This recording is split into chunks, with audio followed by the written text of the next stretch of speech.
सभी को जय मसीह की। प्रभु आप सभी को बहुत आशीष दे। आज बहुत सारे लोग अन्य जाति के विश्वास कर रहे हैं, प्रभु पर ईमान लेकर आ रहे हैं, प्रभु के पास खींचे चले आ रहे हैं, क्योंकि उनके ज़िंदगी में प्रभु बड़े बड़े चमत्कार कर रहा है, उनके आंसू को पोंछ रहा है, उनकी बीमारियों को ठीक कर रहा है, उनकी ज़िंदगी की हर एक परेशानी कलेशों से प्रभु यीशु मसीह उनको आज़ाद कर रहा है। तो वो यीशु मसीह के पास खींचे चले आ रहे हैं, क्योंकि लोगों ने दर दर की ठोकरें खाई हैं, लेकिन जब उनको यीशु का नाम मिला, जब उन्होंने यीशु पर विश्वास किया, तो यीशु मसीह ने उनको कभी निराश नहीं होने दिया। इसलिए वो लोग यीशु मसीह पर विश्वास करते हैं। तो आज चर्चेस बहुत ज़्यादा बढ़ते जा रहे हैं, नए नए लोग विश्वास में आते जा रहे हैं।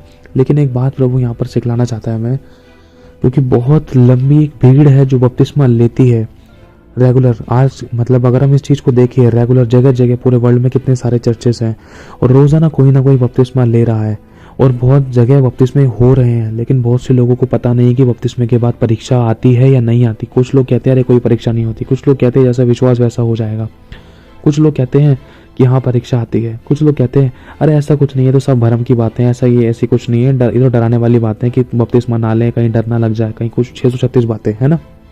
तो अगर हम वचन से इस बात को देखें कि बपतिस्मे के विषय में और परीक्षा के विषय में प्रभु हमें क्या कहता है, तो वचन को हम जांचेंगे, परखेंगे, वचन को हम देखेंगे, वचन के अनुसार हमें अपनी ज़िंदगी में करेक्शन को, बदलाव को और एक अच्छे ट्रांसफॉर्मेशन को लेना है कि वचन क्या कह रहा है। अगर हम पढ़ते हैं प्रभु यीशु मसीह के बारे में, जब प्रभु यीशु मसीह यूहन्ना के द्वारा बपतिस्मा लेते हैं, तो लिखा है जैसे ही यीशु मसीह ने पानी की डुबकी लेकर पानी से बाहर आए, तो उसी समय यूहन्ना बपतिस्मा देने वाले ने आत्मा को कबूतर की नाई यीशु मसीह के ऊपर उतरते हुए देखा। और फिर उसके बाद लिखा है यह आकाशवाणी हुई कि ये मेरा प्रिय पुत्र है, इससे मैं अत्यंत प्रसन्न हूँ। मतलब जब एक व्यक्ति अपने जीवन को प्रभु की इच्छा के अनुसार चलने के लिए देता है, जैसे ही यीशु मसीह ने अपने आप को पिता की इच्छा के अनुसार पहले स्टेप में जब उनको दिया कि हाँ प्रभु मैं तेरे लिए मरने के लिए तैयार हूँ, तो यीशु मसीह ने सबसे पहला काम किया बपतिस्मा लेना, अपने आप को झुका लिया। जैसे ही बपतिस्मा लेते हैं तो वो एक तरीके से पिता की पहली इच्छा को पूरा करते हैं कि हाँ मेरे बेटे अब ये वचन पूरा होगा कि परमेश्वर ने अपने इकलौते पुत्र को दे दिया। परमेश्वर ने जगत से ऐसा प्रेम किया, उस इकलौते पुत्र को दे दिया। अब ये वो समय है मेरे बेटे, अब मैं तुझे भेजता हूँ, क्या तू जाएगा? तो यीशु मसीह पिता की आज्ञा का पालन करने के लिए सबसे पहले बपतिस्मा लेते हैं। हाँ पिता मैं जाऊँगा, बस यस बोलते हैं, हाँ प्रभु मैं जाऊँगा। और जैसे ही वो बपतिस्मा लेते हैं पिता की इच्छा और आज्ञा के अनुसार, क्योंकि पुराने नियम में भी हम देखते हैं कई बपतिस्मों के बारे में विषय में परमेश्वर ने हमें जिक्र कर रखा है। पुराने नियम के भी कई सारे बपतिस्मे हैं, अगर मौका मिले तो आगे आपको बताया जाएगा, जैसा प्रभु का आत्मा अगुवाई करे। बहुत सारे बपतिस्मे हैं, कई प्रकार के बपतिस्मे होते हैं, है ना। तो जब यीशु मसीह ने अपने आप को परमेश्वर पिता के लिए, उसकी इच्छा को पूरा करने के लिए हाँ बोला, हाँ पिता मैं तेरी इच्छा के अनुसार चलूंगा, तो पिता की इच्छा ये थी कि यीशु मसीह बपतिस्मा ले।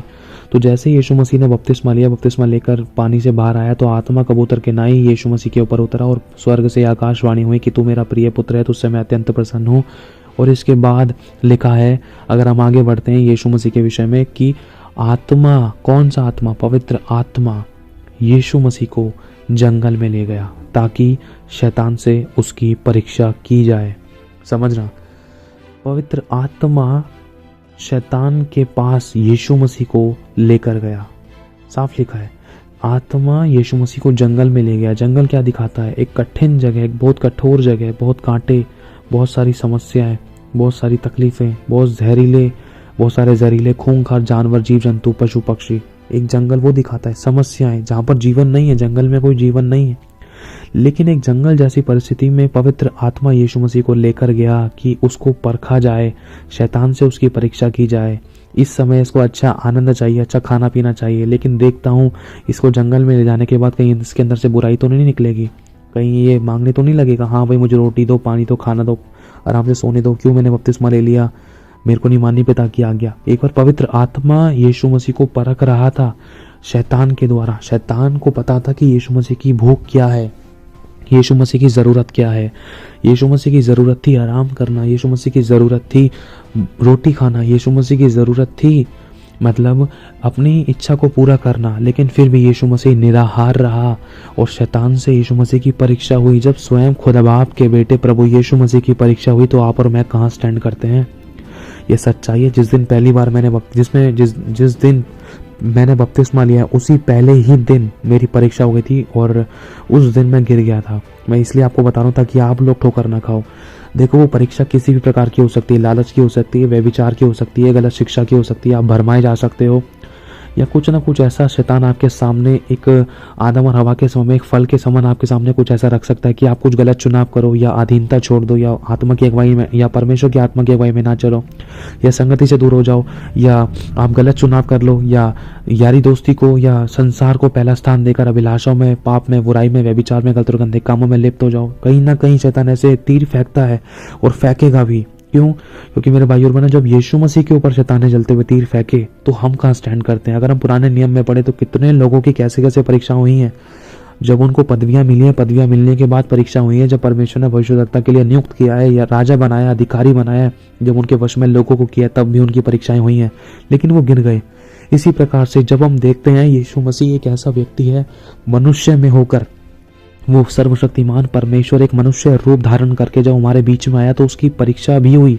शरीर में होने के कारण उसकी परीक्षा हुई, क्योंकि उसकी शारीरिक जरूरत थी बहुत सारी चीजें। आज शारीरिक जरूरत क्या है कि इंसान की ऐशो आराम करना। आज एक इंसान को ऐशो आराम किस तरीके से मिलते हैं, अच्छी जिंदगी कैसे मिलती है? आज इंसान का तरीका क्या है, करवैया क्या है उसका, कि भाई झूठ बोल के मुझे वैसा मिल जाएगा, लालच से या किसी न किसी तरीके से विरोध करने से, भाई मैं उसका विरोध कर दूंगा तो ये बंदा मेरे फेवर में आ जाएगा, यहाँ से इससे मेरी जरूरत पूरी हो जाएगी, चुगली कर दूंगा ना तो ये बंदा मेरे फेवर में आ जाएगा। झूठ, चुगली, विरोध, फूट, विधर्म, ढा, मतवालापन, लीला क्रीड़ा, ईर्ष्या, ढा, जलन, उसकी अगर मैंने उससे दोस्ती तोड़ दी ना, अगर मैं इसकी बात मान लूंगा तो ये बंदा मेरे फेवर में आ जाएगा, उससे जलन रखता हूँ, उससे दोस्ती तोड़ देता हूँ, उससे बात नहीं करता, उससे विरोध करता हूँ, उसको तो ब्लॉक कर देता हूँ मैं। बहुत सारी चीजें शैतान कहीं ना कहीं एक विश्वासी की जिंदगी में परख डालेगा, और ये आपके हाथ में है कि आप क्या चुनाव करोगे। आपके हाथ में है। इस समय ये बहुत पीक पॉइंट होता है। 40 दिन तक यीशु की परीक्षा हुई थी, 1 2 3 बार नहीं, लगातार शैतान यीशु को परखता रहा कि ऐसे नहीं तो ऐसे गिर जाए, ऐसे नहीं तो ऐसे मेरे आगे घुटने टेक दे, ऐसे नहीं तो ऐसे पाप में गिर जाए, ऐसे नहीं तो ऐसे झूठ बोलते, ऐसे नहीं तो ऐसे शक करे, ऐसे नहीं तो ऐसे खुदा से दूर हो जाए, ऐसे नहीं तो ऐसे विरोध करे, ऐसे नहीं तो ऐसे लड़ाई करे, झूठ बोले, चुगली करे, दोष लगाए, बुराई करे, चोरी करे। इसकी जो जरूरत है उन जरूरतों को पूरा करने के लिए, अपनी अभिलाषों को पूरा करने के लिए पूरी एड़ी चोटी का जोर लगाइए। शैतान ने कहीं ना कहीं कोशिश करी यीशु को गिराने की, लेकिन वो हार गया। कैसे? जब यीशु वचन, प्रार्थना और आत्मा वाला व्यक्ति था। यीशु मसीह के अंदर वचन भरे हुए थे। यीशु ने अपना समय दिया परमेश्वर को, उसने वचनों से अपने आप को परिपूर्ण किया। रही बात पवित्र आत्मा की, जब उसने वचनों से अपने आप को परिपूर्ण किया तो आत्मा परमेश्वर का स्वर्ग से यीशु के ऊपर उतरा। जब आत्मा यीशु के ऊपर उतरा मेरे भाई और बहनों, तो वो उसकी अगुवाई होती गई। कैसे? वचन के द्वारा। और यीशु ने शैतान को वचन ही के द्वारा मात दी। यीशु ने, जब यीशु को भूख लगी तो यीशु के पास शैतान लेकर आया पत्थर। तू तो परमेश्वर का पुत्र है ना। पहले तो उसके मन में शक डाला, यदि तू परमेश्वर का पुत्र है तो उस पत्थर को बोल रोटी बन जाए। देखो शैतान कैसे भरमा रहा है। यीशु के मन में पहले शक डाल रहा है कि यदि तू है, अगर मतलब शैतान ऐसे उसके मन में डाल रहा है, अगर यीशु तो ये सोच सकता है, अगर मैंने पत्थर को रोटी नहीं बनाया तो ये सोच सकता है कि मैं परमेश्वर का पुत्र नहीं हूँ। लेकिन यीशु मसीह ने इस बात को फोकस किया, ये शैतान मुझे परख रहा है, मैं इसको क्यों जवाब दूं, मैं इसको क्यों जवाब दूं? ये होता कौन है मेरी परीक्षा करने वाला? मुझे पता है कि मैं परमेश्वर का पुत्र हूं या नहीं, मुझे पता है। ये मुझे मेरे मन में शक डालने की कोशिश कर रहा है। इसलिए यीशु मसीह ने तुरंत शैतान को वचन के द्वारा उत्तर दिया। व्यवस्था विवरण का वचन ऑन द स्पॉट मत्ती के समय में बोल डाला और शैतान को मुंह पर खुल्लम खुल्ला तमाशा बनाया, उसके चांटा पड़ा। कैसे? यीशु ने साफ बोल दिया, लिखा है कि तू अपने प्रभु अपने परमेश्वर की परीक्षा ना कर। लिखा है तो अपने परमेश्वर ही को दंड मत कर, ये भी लिखा है। यीशु मसीह ने कई बातों को उसकी जवाब दिया। यीशु मसीह ने ये भी बोला कि तू परमेश्वर का दास, मनुष्य केवल रोटी ही से नहीं परंतु हर एक उस वचन से जीवित रहेगा जो परमेश्वर के मुख से निकलता है। तो मुझे रोटी क्या दिखा रहा है? मुझे भरमा मत, मुझे वचन की जरूरत है, वचन ही मेरी रोटी है। क्योंकि अंत के दिनों में मनुष्य केवल रोटी से नहीं वचन से जीवित रहेगा। वचन ढूंढेंगे लोग, वचन है मेरी जीवन, वचन है मेरी जरूरत, मुझे वचन चाहिए। तो वचन से यीशु मसीह भरा हुआ था और शैतान ने यीशु को वचन ही के द्वारा भरमाया। लिखा है अपने आप को यहाँ से गिरा ले। भजन संहिता में देख, लिखा है यहाँ से अपने आप को यहाँ से नीचे गिरा ले, स्वर्गदूत तेरे को हाथों हाथ उठा लेंगे। यीशु ने कहा, जा तू मुझे मत परखने की कोशिश कर, मुझे मत परख, मैं जानता हूँ सब कुछ। समझ रहे हो? अगर इनको वचनों के द्वारा देखें, अगर आपको पढ़ना हो तो मत्ती का 3 और 4 अध्याय पढ़ना, आपको सब कुछ अच्छे से समझ में आ जाएगा। यीशु मसीह की स्वयं परीक्षा हुई थी, तो आप और मैं कहाँ स्टैंड करते हैं? आप और हमारी भी परीक्षा होना लाजमी है। जब तक परीक्षा नहीं होगी तब तक परखे नहीं, जब तक परखे नहीं जाएंगे तब तक निखरेंगे नहीं, जब तक निखरेंगे नहीं तो पता नहीं चलेगा कि हम परमेश्वर के बेटा और बेटी, हमने यीशु पर विश्वास किया है या नहीं किया।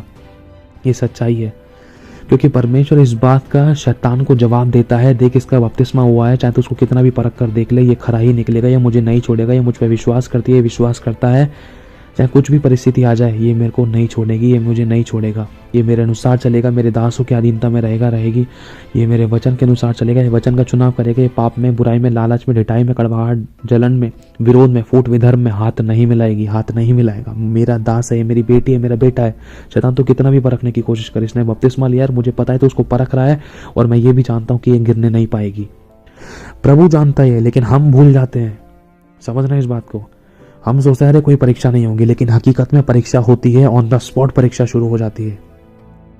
हो सकता है कुछ ऐसे मुद्दे उठ जाएं जो कभी जिंदगी में नहीं उठे, हो सकता है कुछ ऐसे मुद्दे उठ जाए जिनके कुछ मतलब नहीं, जिन बातों के कुछ मतलब नहीं, जिन बातों के कुछ हाथ पैर नहीं, ऐसी बातों पे कुड़कुड़ा जाए इंसान।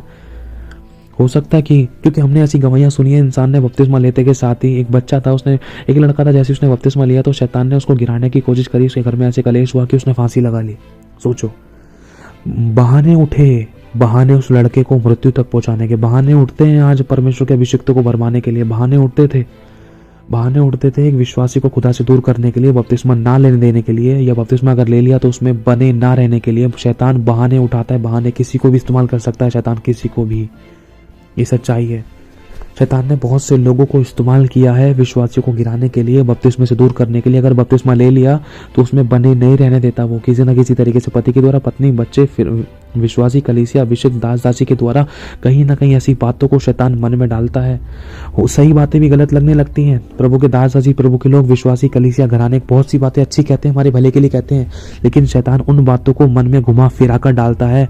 अच्छी बातों को नोटिस नहीं कराता, वरन बुरी बातों को नोटिस कराता है। अच्छी बातों को नहीं पकड़ने देता शैतान दूसरों की, वरन गलत बातों को पकड़वाता है। देख तेरा पति ने ये गलत काम किया, तेरी पत्नी ने ये गलत काम किया, देख दासों ने, प्रभु के कलीसिया ने, अभिषिक्तों ने, विश्वासियों ने, देख उसने तेरे साथ ऐसा कर दिया, वैसा कर दिया। शैतान ऐसी ऐसी बातें नोटिस कराता है जिसके कारण एक दूसरे के अंदर कमी खोजते खोजते इंसान खुद गिर जाता है, और शैतान खुश होता है, देख इसने बपतिस्मा लिया और मैंने इसको गिरा दिया। ये सच्चाई है। बहुत से लोगों ने बपतिस्मे तो लिए लेकिन वो बने नहीं रहे उसके अंदर। बहुत से लोग वापस बैकस्लाइड क्यों हो गए? हमने ऐसी गवाहियां सुनी है, लोगों ने बपतिस्मे ले रखे लेकिन आज भी वो मूर्ति पूजा करते। क्यों? क्योंकि जब उनकी जिंदगी में परीक्षाएं आई तो वो गिर गए, वो संभाल नहीं सके, वो जान नहीं सके कि अरे ये बात शैतान की ओर से, अरे ये लड़की, ये लड़की अचानक रिलेशनशिप इसकी मेरे साथ इन दिनों में क्यों हो गई? ये तो शैतान की ओर से थी बातें, मैं फंस गया, मैं गिर गया। एक पदवी मिलने के बाद भी, अपॉइंट होने के बाद भी, अनॉइंटिंग होने के बाद भी, सेवा मिलने के बाद भी शैतान परखता है, बपतिस्मा लेने के बाद भी परखता है। बहुत से लोगों को अन्य भाषा का वरदान मिला, बहुत से लोगों को पवित्र आत्मा मिला, मतलब पवित्र आत्मा की गैर भाषा मिली, वरदान मिले, तो शैतान ने उनको भरमाया। अरे कोई गैर भाषा नहीं होती, शैतान ने परखा। शैतान किसी न किसी तरीके से परखता है, किसी के द्वारा भी भरमा देता है, विश्वासी के द्वारा भी भरमा देता है, क्योंकि बहुत से लोग भरमाए गए थे। हमारे पास ऐसी ऐसी गवाहियां हैं, जब वो भरमाए गए उनकी जिंदगी राख हो गई थी, लेकिन जब उनको दोबारा से परमेश्वर ने बात करी, दोबारा से वो उठे, उन्होंने अपनी गलती को माना, जब उनको सही से अच्छे से समझाया, तो आज वो कितनी महिमा करते हैं परमेश्वर की। उनके द्वारा बड़े बड़े चमत्कार हो रहे हैं, उनके द्वारा परमेश्वर की सेवा है, उनके द्वारा बड़ी बड़ी मीटिंग चल रही है, और वो बहुत ऐसे आगे बढ़ रहे हैं। कहाँ?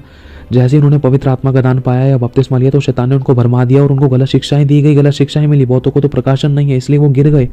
समस्या के समय वो समाधान नहीं निकाल सके, समस्या के समय वो लड़ नहीं सके, और शैतान की बातों में आकर वो खुदा से दूर हो गए, मूर्ति पूजा में चले गए, बुराइयों में चले गए, पाप में हाथ मिला लिया, खुदा से दूर हो गए, खुद भी दूर हो गए, दूसरों को भी दूर कर रहे हैं, कुछ नहीं होता मसीह। लेकिन उनको ये नहीं पता कि उनकी परीक्षा थी, उन्होंने गलत चुनाव किया। इसके कारण शुरुआत में तो उनको ठीक लगा, शैतान ने उनको मीठी गोली दी, लेकिन उसका असर उनको बाद में पता चला।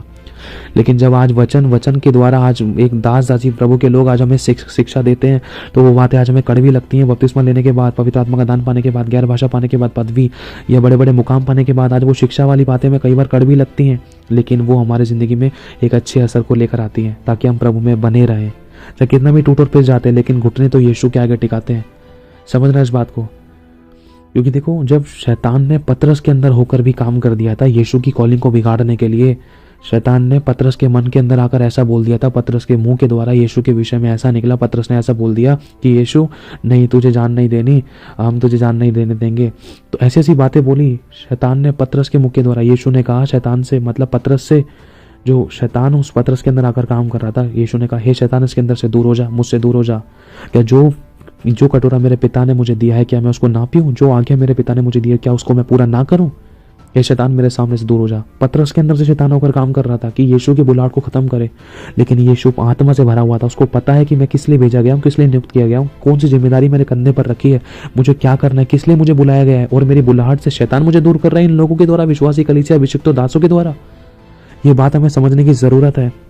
बहुत से लोगों की कॉलिंग खत्म हो गई थी, बहुत से लोगों को भरमा लिए गए, उनको लग रहा है वो सही शिक्षा पर चल रहे हैं, बहुत से लोगों को लग रहा है कि मैं सही चल रही हूँ, लेकिन उनको नहीं पता है वचन ने कहीं ना कहीं उनको घुमा फिरा कर उनको भरमा दिया है। और एंड में लिखा है ना कि बहुत तेरे अंत के दिनों में बहुत से ऐसे लोग खड़े होंगे जो अपने लिए कथा कहानियों पर मन लगाएंगे, जो अपना ध्यान भटका लेंगे, जो अपने लिए ऐसी अभिलाषाओं के कारण जो उनको पाप के काम करने से नहीं रोकते थे।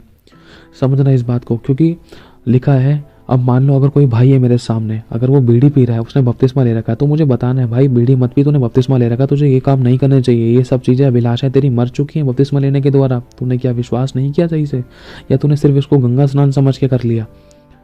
जब तक अगर तेरा पाप जारी है तो बपतिस्मा लेने का कोई फायदा नहीं। अगर बपतिस्मा लिया है तो तुझे अपने मन को फिराव करना है, पश्चाताप करना है, बुराई से बैर करना, अपनी तरफ से पूरा 100% देना है कि मैं गलती ना करूँ, मैं नशा पत्ता ना करूँ। अगर मैं उसको समझाता हूँ, अगर वो मना करता है तो इसका मतलब ये है कि उसके मन में शैतान ने मेरे प्रति विरोध डाल दिया। अरे शंकी भाई तो मुझे रोक रहा है बीड़ी पीने से, लोग तो ये कर रहे हैं, लोग तो वो कर रहे हैं, लोग थोड़ी ना स्वर्ग लेकर जाएंगे, लोग चाहे कुछ भी कर रहे हैं, हमें वचन को देखना है।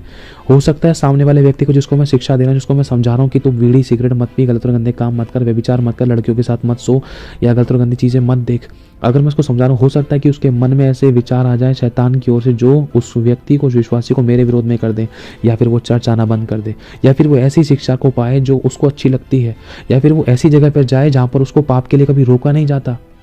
क्योंकि यही बात तीमुथियुस उसमें लिखी है, यही बात पवित्र शास्त्र में बतलाता है।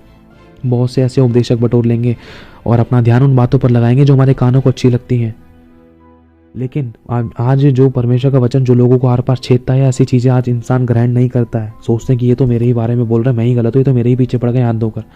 बहुत बार कई बार हम समझ सकते हैं एक चीज़ को लेकर अगर बार बार रोका टोका जाए तो वो चीज़ हो सकता है कि हाँ गलत हो सकती है, लग सकता है। लेकिन अगर इन चीज़ों को लेकर अगर मैं बोला जा रहा है, अगर कहीं ना कहीं अगर हम इन चीज़ों को अपने अंदर जाँचें कि भाई मेरे अंदर लालच है, बुराई है, ढिठाई है, कड़वाहट है, इसलिए मुझे बार बार बोले जा रहा है, एक बार मैं अपने अंदर चेक तो करूँ, अगर है कहीं है तो नहीं, अगर नहीं है तो मेरे को किसी प्रकार से विरोध करने की जरूरत ही नहीं है। जरूरी थोड़ा ना कि मेरे बारे में वचन हो, अगल बगल वालों के बारे में भी हो सकता है। अगर कोई प्रभु का दास वचन प्रचार कर रहा है तो हो सकता है कि वो अगल बगल वाले के में और या किसी और के बारे में हो, जरूरी थोड़ी ना कि मेरे बारे में हो। पहले अगर मेरे बारे में है तो पहले मैं एक बार अपने आप को जांचता हूँ, मेरे अंदर लालच तो नहीं है, लड़की का लालच, बीवी का लालच, टीवी का लालच, घर का लालच, फैमिली का लालच, तन मन धन का लालच। अगर कुछ ऐसा लालच है तो कहीं ना कहीं हमारे अंदर करेक्शन की जरूरत है। अगर हम तुनक कर कलीसिया छोड़कर चले जाएंगे तो उसका मतलब शैतान को हमने अवसर दे दिया, और वही दाग धब्बे जरूरी फिर एक इंसान की जिंदगी में बने रहते हैं। क्यों? क्योंकि वो ब्यूटी पार्लर से बाहर चला जाता है। ब्यूटी पार्लर क्या है? परमेश्वर का एक भवन है। कहने का मतलब ये आत्मिक रूप में बताया जा रहा है आपको। आप दूसरा ब्यूटी पार्लर मत समझ लेना। मतलब जहाँ पर परमेश्वर के लोग आते हैं, विश्वास करते हैं, तो उनकी ज़िंदगी के दाग धब्बे, झुर्रियाँ, बुराइयाँ, कमियाँ, खमीर निकाले जाते हैं वचन के द्वारा, वचन की शिक्षा के द्वारा, वचन की लाठी और सोटे के द्वारा। लेकिन जो उनको सुनना ही नहीं चाहता है तो वो इंसान की ज़िंदगी में दाग धब्बे रहते हैं। उन दाग धब्बों के द्वारा वो आगे नहीं बढ़ पाता है, फिर आशीष नहीं आती, फिर वो खुदा को छोड़ देता है, फिर वो मूर्ति पूजा में चला जाता है, फिर खुद भी ठोकर खाता है, फिर दूसरों को भी ठोकर बनता है। अरे कुछ नहीं होता मसीह में जाने से। क्यों? क्योंकि उसको नहीं पता है कि मेरी परीक्षा चल रही थी और सही चुनाव वो नहीं कर सका। थोड़ा सा बस प्रेशर आया, इतने में फूट निकला। थोड़ा सा दबाव क्या आया जीवन में, थोड़ा सा विरोध क्या किया, कड़वाहट किया, थोड़ा सा किसी ने उंगली क्या उठाई, थोड़ा सा बुराई क्या करी, थोड़ा सा दोष क्या लगाया किसी ने, बस इतने में ही हम फूल उठे। बपतिस्मा लेने के बाद हमसे इतना भी सहन नहीं हुआ। वैसे तो हम कहते कि हाँ प्रभु मैं मुझ में मर गया, मसीह मुझ में जीवित है, प्रभु मैं अपनी अभिलाषों के लिए, पाप के लिए मर गया। अरे मरे हुए इंसान को गाली भी बक देंगे तो उसको दर्द नहीं होगा। लेकिन आज बपतिस्मा लेने के बाद भी अगर 4 लोग हम पर उंगली उठा रहे हैं ना, तो हम देखो कितने आग बबूला हो जाते हैं। तो क्या हम मर गए हैं? और इसी चीज़ के कारण आज खुदा से दूर हो जाता है एक विश्वासी, और उसको नहीं पता कि उसकी परीक्षा चल रही थी। खुदा उसको टेस्ट कर रहा था, खुदा उसको देख रहा था, और शैतान उसको परख रहा था। और खुदा अपने बच्चे की तरफ आंख लगाए देखे खड़े हुए था कि मेरे बच्चे तू शैतान को मुंह तोड़ जवाब देना, तू विरोध मत करना, प्रेम करना, क्षमा करना, दया करना, अनुग्रह करना, मेल मिलाप करना, बुराइयों को ढांप देना, दूसरों के समान मत बनना, कड़वाहट मत रखना, दूसरों के गड़े मुर्दे मत उखाड़ना। चाहे कोई देश कितना भी गलत कर रहा है, तू क्षमा करना, क्योंकि तेरी परीक्षा चल रही है बेटे। मैं तुझसे यही उम्मीद रखता हूँ, तू मेरे बेटे, तू बपतिस्मा लेने के बाद मेरी उपस्थिति में, मेरे विश्वास में बना रहेगा। लेकिन शैतान एड़ी चोटी का जोर लगाता, कभी किसी के द्वारा, कभी किसी के द्वारा, कभी किसी के द्वारा काम करने की कोशिश करता है कि विश्वासी को खुदा से दूर कर दे, चाहे घर वालों के द्वारा काम करे। शैतान किसी के भी द्वारा एक विश्वासी की कॉलिंग को बर्बाद कर सकता है, उसको भटका सकता है, क्योंकि शैतान को पता है इसने बपतिस्मा ले लिया, अब इसको बड़ी बड़ी आशीष मिलेंगी, इसकी जिंदगी में बड़े बड़े चमत्कार होंगे, डिलीवरेंस होंगे, आशीष आएगी, बरकत आएगी, दान पाएगा, भरपूरी पाएगा, अभिषेक पाएगा, ताकत पाएगा, अनुग्रह पाएगी, इसकी जिंदगी में बड़े बड़े चमत्कार होंगे, रुके हुए काम बनेंगे। शैतान को पता है, इसलिए शैतान किसी न किसी तरीके से एक विश्वासी को बपतिस्मा लेने से रोकता है। अगर बपतिस्मा ले लिया तो उसको पूरी तरीके से उसमें बने नहीं रहने देता। वो चाहता है कि शैतान चाहता है कि ये बपतिस्मा लेने के बाद ये इसमें बने नहीं रहने दूंगा, मैं एड़ी चोटी का जोर लगाऊंगा, उसको घिरा दूंगा, या तो उसको दासों के विरुद्ध में कर दूंगा, या इसको घर वालों के विरुद्ध में कर दूंगा, या इसके विरुद्ध में सभी लोगों को कर दूंगा, कलीसिया के, घर के बाहर के, फैमिली, दोस्त, फैमिली मेंबर्स, रिलेशनशिप, पति पत्नी, सबको इसके विरोध में कर दूंगा। बाद में सुसाइड कर लेगा, कोई फायदा नहीं इसका बपतिस्मा लेने का। उसका सर, इसका पिता, इसका परमेश्वर बस इसको देखता ही रहेगा। यही शैतान की सबसे बड़ी चाल है। लेकिन परमेश्वर ने अधिकार हमारे हाथ में दिया है, चुनाव हमारे हाथ में है, हमें अपने हिस्से का काम करना है और हमें अधिकारों का इस्तेमाल करना है, हमें शैतान के सर को कुचलना है। और हमारी परीक्षा होती है, मैं सच बतला रहा हूँ, मेरी तो बहुत बार परीक्षा हुई, हालांकि अभी भी मेरी परीक्षा चल रही थी, वो आपको नहीं पता, वो मैं जानता हूँ, ये सच्चाई है, क्योंकि हम उन अनुभव ले चुके हैं। और बपतिस्मा लेने के बाद तुरंत परीक्षा आती है, पवित्र आत्मा का दान पाने के बाद, गैर भाषा पाने के बाद, वरदानों को पाने के बाद भी परीक्षा आती है कि हम कहीं घमंड तो नहीं कर रहे हैं, कि हम ज़्यादा शौफ तो नहीं कर रहे हैं। बहुत सी चीज़ें हमसे ऐसी गलती हुई, इसलिए मैं आपको बता रहा हूँ। हमें मालूम है बहुत बार शैतान परखता है, शैतान गिराने की कोशिश करता है, और शैतान ये चाहता है कि पहले इसको ऊपर ले जाऊँ, ऊपर से नीचे गिराऊँ, पहले लेवल से नहीं, इसको बहुत ऊंचे पे ले जाऊं, उसको बहुत सारे तारे दिखाऊं, बहुत इसको सपने दिखाऊं कि हाँ मैं ये बन गया, मैं वो बन गया, फिर झट से उसको ऊपर से नीचे गिराऊं। ये चीज़ प्रभु नहीं चाहता। प्रभु चाहता है कि हम छोटे से में ही सीख लें, थोड़ी सी ठोकर में ही सीख लें, या दूसरों के अनुभव से सीख लें, या हम दूसरों की गलतियों से सीख लें, दूसरों के गिरने से सीख लें। प्रभु ये चाहता है। प्रभु नहीं चाहता कि मेरा बेटा 8-10 साल 20 साल इसमें समय लगाए, बर्बाद करे, फिर उसके बाद ऊपर से नीचे गिरे, फिर दोबारा से सीढ़ी चढ़े। प्रभु नहीं चाहता। प्रभु चाहता है दूसरों के अनुभव से हम सीख लें, जैसे पुराने नियम के लोगों के द्वारा हमने सीखा है। यही बात आज प्रभु आपको और मुझे सिखलाना चाहता है कि बपतिस्मे के बाद परीक्षा आती है, बड़ी आशीषों के साथ चेतावनियां भी होती हैं, लेकिन बने रहना है। प्रार्थना, आराधना, कुछ समझ में नहीं आ रहा, चुप रहकर दुख को सह लो, प्रभु रास्ता निकालेगा। सब कुछ परमेश्वर के वश में है, क्योंकि बपतिस्मा लेने के बाद आप और मैं उसकी संतान बन जाते हैं, बेटा और बेटी बन जाते हैं। अब बाप का फर्ज है संभालने का, लेकिन वो तो जब ही संभालेगा जब हम उसकी इच्छा के अनुसार चलेंगे। हमें उड़ाऊ के पुत्र के समान नहीं बनना। उड़ाऊ बाप था, पुत्र उसका जो बेटा था, वो पुत्र अपनी चलाकर अपने बाप के घर से अपनी जायदाद लेकर चला गया। अब जब बेटा बाप के घर से खुद ब खुद चला गया, अब बाप उसकी मदद कैसे कर सकता है? बाप तो नहीं कर सकता, क्योंकि बेटे ने खुद जवान चलाई, बेटा खुद रूठ कर चला गया, खुद अपनी सारा धन दौलत लेकर चला गया, खुद लड़ भिड़ कर चला गया, बाप मदद नहीं कर सकता। लेकिन अगर वो बच्चा बाप के घर के अंदर है तो बाप की जिम्मेदारी बनती है। क्यों? क्योंकि बेटा आज्ञा का पालन कर रहा है, बेटा पापा की बात को मान रहा है, बेटा बाप की इच्छा के अनुसार चल रहा है, बेटा बाप के अधीन है, वचन के अधीन है, बेटा बाप की सभी आज्ञा को पालन कर रहा है, तो बाप उसको आशीष भी देगा, उसकी जरूरत को भी पूरा करेगा, उसको चंगा भी करेगा, बरकत भी देगा, उसको उठाएगा भी, छुड़ाएगा भी, उसको बढ़ाएगा भी। क्यों? क्योंकि बेटा बाप के अधीन है, अपनी जबान नहीं लड़ा रहा, वो विरोध नहीं कर रहा, पाप नहीं कर रहा, पाप के साथ हाथ नहीं मिला रहा, वरन पापा की बात को सुनने और समझने, उसकी इच्छा के अनुसार, उसके वचन के अनुसार चलने के लिए तैयार है। इसलिए परमेश्वर छुड़ाएगा। समझना इस बात को। अगर हम पढ़े भजन संहिता 91 में, भजन संहिता 91 हर किसी की ज़िंदगी में ऐसे ही पूरा नहीं हो जाता है कि हाँ प्रभु तू मुझे ऐसे बचाएगा वैसे बचाएगा। वो बचाएगा, लेकिन कब? जो उसके छाए हुए स्थान में बैठा रहे उसी को बचाएगा, हर किसी को नहीं बचा रहा हो। वरन जिसके लिए उससे प्रार्थना की जाए उसको बचाएगा, अगर उसके लिए हम पश्चाताप करें तो बचाएगा। लेकिन बात सारी ये है कि हम अगर उसके साथ में, अगर हमारा रिश्ता हमारे बाप के साथ अच्छा है तो ही वो हमारी ज़िंदगी में काम करेगा। अगर रिश्ता अच्छा नहीं है, अगर बेटा बाप से रूठ कर चला गया है या किसी न किसी तरीके से घमंड दिखाकर चला गया, बाप से दूर हो गया है, नाग्यकारिता करके पाप में अपने आप को जोड़ लिया है उस बेटे ने, तो बाप मदद नहीं कर सकता है। और वो बेटा, उस उड़ाऊ का क्या काम हुआ था? उड़ाऊ के पुत्र का क्या हालत हुई थी? उड़ाऊ का पुत्र जब अपने बाप के घर को छोड़कर चला गया तो उसकी ज़िंदगी बर्बाद हो गई। सूअरों के साथ रहना पड़ा, मतलब कूड़ा खाना पड़ा उसको, सूअरों का खाना खाना पड़ा। सोचो। लेकिन जब उसको पता चला रहे मेरे बाप के घर में तो नौकर भी इससे अच्छा खाना खाते हैं, चलो मैं अपने बाप के घर क्यों ना चला जाऊँ। जब वो अपने बाप के घर आता है तो पापा देखता है मेरे बेटे की हालत कबाड़ी जैसी हो रखी है, बदबू मार रही है, खाना नहीं है, कितना सूख चुका है, फिर भी बाप उसको गले लगाता है, उसको तुरंत अधिकार देता है, अपने घर में जगह देता है। फिर से उसका बाप उसको ब्लेस करता है, आशीषित करता है। लेकिन प्रभु नहीं चाहता कि हम उसके समान बने। प्रभु चाहता है हम उनके उस लड़के के गिरने के कारण, हम उसके गिरने से, उसके ठोकर खाने से, उसके उस गलत बर्ताव से, उसकी उस गलत चुनाव से हम लोग सीख लेता कि हम उसके समान ना गिरे। क्योंकि बहुत से लोग ऐसे थे जिनको ठोकर खाने के बाद मौका नहीं मिला। हालेलुया। तो प्रभु आज हमें सिखलाना चाहता है कि बपतिस्मा लेने के बाद परीक्षा आती है, लेकिन डरने की जरूरत नहीं है। अगर आप वचन में बने हुए हो, पवित्र आत्मा, अगर आप वचन में बने हुए हो, अगर आप प्रार्थना में बने हुए हो, आराधना करते हो, आप प्रभु के साथ संगति करते हो, वचन पढ़ते हो, अगर आप उपवास में भी चलते हो, चाहे आप 1 घंटे का करो चाहे 2 घंटे का करो, लेकिन आप उपवास में भी, तो कहीं ना कहीं प्रभु आपकी मदद करेगा। देखना सब कुछ उसके वश में। आपको लग रहा है कि कुछ आपके फेवर में नहीं है, लेकिन ध्यान रखना सब कुछ उसके वश में, और आपकी सहने से बाहर वो परीक्षा नहीं लेगा। उसको पता है कि आप सह सकते हो, उसको मालूम है कि आप सह सकते हो, इसलिए वो आपको मजबूत कर रहा है, आपके अंदर के खोट का, आपके अंदर की बुराइयों को निकाल रहा है। इसलिए आपका विरोध हो रहा था, ताकि आपके अंदर का गुस्सा निकले, खत्म हो जाए, आपके अंदर की बुराइयां खत्म हो जाए, ताकि आप नम्र बनो, दीन बनो। आप चांटे के बदले चांटा, गाली के बदले गाली, बुराई के बदले बुराई, गुस्से के बदले गुस्सा ना करो। ध्यान रखना मेरे भाई और बहनों, प्रभु हमसे प्रेम करता है, लेकिन वो हमें, हमारे अंदर से बुराइयों को निकालना चाहता है, हमें परफेक्ट बनाना चाहता है। हालेलुया। ध्यान रखना, बपतिस्मा लेने के बाद भी परीक्षा आती है, किसी का स्टाफ नहीं चलता। आपको लग रहा है गिर भी गए तो प्रभु आपको उठाएगा, आपको लग रहा है कमजोर पड़ गए, प्रभु आपको संभालेगा, उठाएगा। लेकिन प्रभु में बने रहना, वचन को पढ़ना, आराधना करना, संगतियों से दूर मत होना, प्रभु की उपस्थिति से दूर मत होना, चाहे कैसी भी परिस्थिति है, सब कुछ उसके वश में है। वो आपको छुड़ाएगा, वो आपको बचाएगा, वो आपको आजाद करेगा, क्योंकि उसने मुझे भी किया है। खतरनाक से खतरनाक परीक्षाओं में से उसने हमसे, हमें भी, मुझे भी, हमारे घराने को, हमारे अगुओं को, हम सभी को निकाला है, तो वो आपको भी निकालेगा। बस बात यह है कि हमें उसको छोड़कर नहीं जाना है, हमें परमेश्वर का विरोध नहीं करना, चाहे कैसी भी परीक्षा है, चाहे अपने छोड़ जाए, चाहे अपने दिल दुखाए, चाहे अपने सताएं। बस यीशु को याद रखना है। यीशु ने पिता की इच्छा को पूरा किया है, और उसका नाम इसलिए अति महान किया गया। उसने चुप रहकर दुख को सहा है।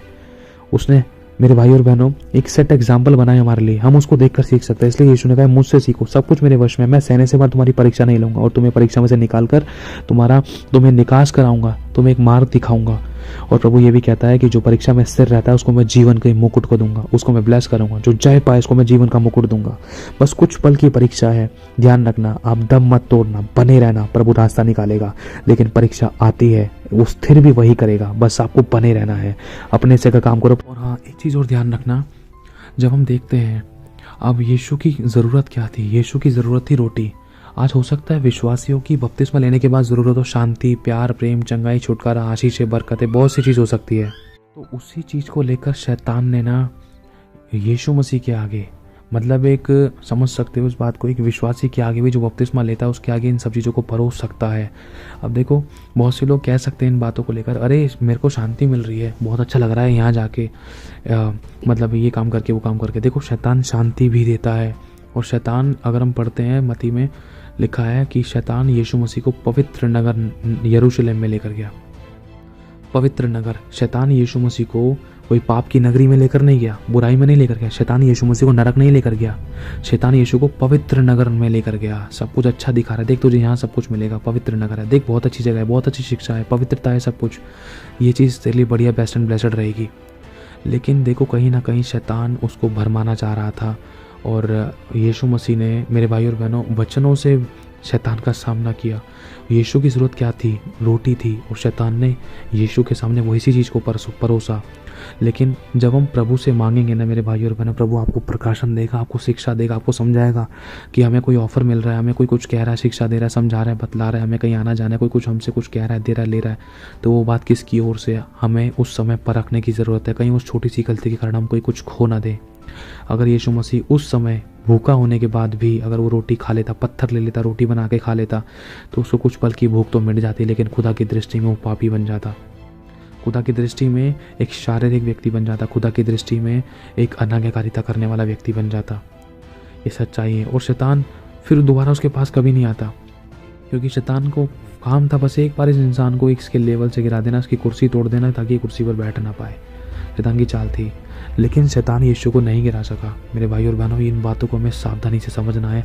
लग सकता है शैतान हमारे सामने अच्छी से अच्छी चीज़ें परोस सकता है, लेकिन हमें वचन से परखना है, जांचना है कि हमें कहाँ शादी करनी चाहिए, कहाँ नहीं करनी चाहिए, कहाँ जाना चाहिए, कहाँ नहीं जाना चाहिए, कौन सी शिक्षा कैसी, कौन सी शिक्षा नहीं। हर बात में वचन की अधीनता, जो हमारे ऊपर लोग ठहराए उनकी अधीनता में रहना है।